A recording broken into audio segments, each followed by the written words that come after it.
So WikiLeaks...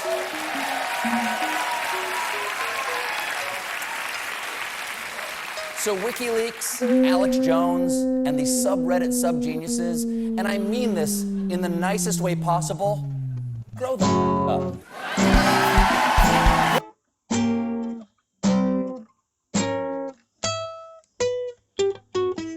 Conspiracy video needs two key things. One, a wild claim that something we take for granted is actually the responsibility of robots, aliens, or US presidents who are also robots or aliens.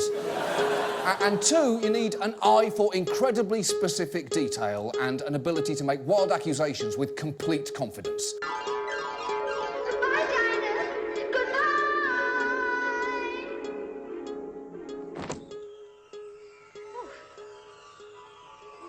Well. If you couldn't tell by the design of Batman and his two pointy horns or ears, he is a symbol of the devil. Like any basic coincidence theory, they subvert and decept the viewer. Good is bad, and bad is good. The viewer is oblivious to the lengths the directors and distribution go to. Having an audience that cheers on the blasphemous and despicable is the only goal.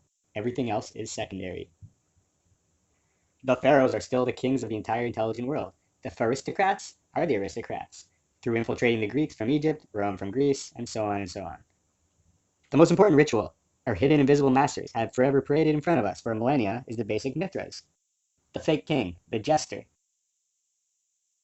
They try to equate Jesus, the King of Kings, to the jester, and they go as far as making the two words similar through the encoding of the alphabet. Jesus certainly is the king in the public eye, that was paraded in sacrifice and reborn again. As we can observe in the design of any modern-day House of Representatives or House of Commons, Senate or House of Lords, the throne of the king is occupied by the speaker. Essentially, the very same as the monarchy it represents, controller of the chamber. There sits the true king of the country, dictating which members of parliament get to speak in whichever order.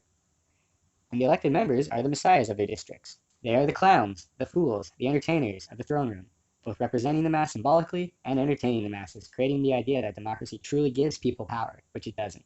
But they are actors, they are jokers, and as Jesus said, there are parables in everything he says. The chamber of elected officials is a parallel of the throne room. The jester is entertaining us to believe it is not a monarchy, which it still symbolizes in every way as a monarchy. So before I go into a traditional card game called Euchre, I want to touch on the work of Dennis Fetch, who coined the Assisian codes, which deciphers the modern alphabet as the intergalactic code of everything, or something. He applies Kabbalah mechanics on our 26-letter alphabet, I understand. Put in a nutshell, the word God in a simple cipher equals 26, and since the alphabet is 26 letters, this theory of the Assisian codes follows the idea that therefore the alphabet is God. All I needed to know I learned in kindergarten, after all. This is later enforced because at Q, where we see the code restart, is where we find the word Christ, the symbol of rebirth, God being everything from the Alpha to the Omega, and Christ, our reborn Son of God, where Q clearly represents insemination following the O and P, both ovaries and penis, respectively. I detour through all this to raise the attention of A, J, K, and Q, all having the digits of 1 in the Assisian codes. In the traditional game Euchre, it is a game where the Jack is the highest card. The only other games that can claim that are Glockenspiel. I haven't played Euchre in over a decade. I'm sure Bridge is more popular, but I never played Bridge. Cue music.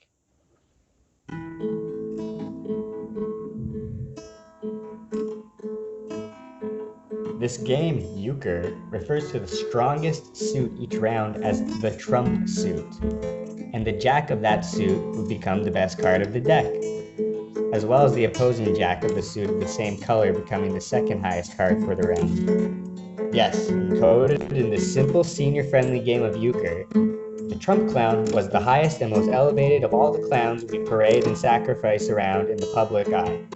This is what Trump referred to ages ago. He has the perfect name for a Batman villain. From now on, you can call me Trump Guy. Which never gets a laugh, but isn't that a funny name? Trump card as a villain? There's one guy who'll help that turn you around. Does this audience know what a Trump card is? Not only is Euchre the origin of the Jack being Trump, but it is also the origin of the word Joker. As you can see here, Euchre is the word Joker, how it was originally spelled. As you know, some languages, the J is silent. Joker. The Joker, the Jack, the Fool, is the very first card in the tarot, seen walking towards a cliff, away from a mountain, a symbol of how we all begin life foolish and chasing the wrong paths.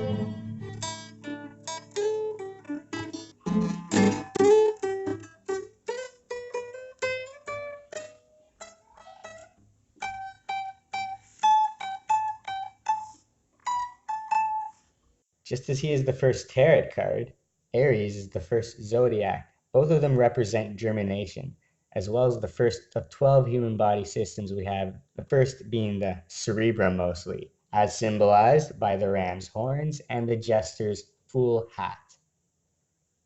Aries, being March 20th to April 19th, contains April 1st, Day of the Fool, the Joker. When I refer to the false king that is picked from the people and paraded around in the public for 12 days, this is based on both the Lord of Misrule from medieval England, as well as a very similar sacrifice they would pick during the Saturnalia festival of ancient Rome, both taking place at the same time around Christmas.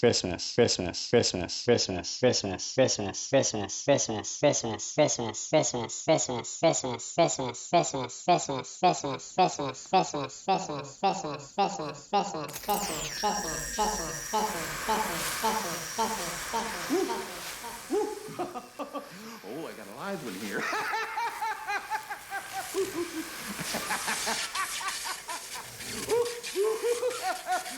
Oh, there'll be a hot time in the old town tonight.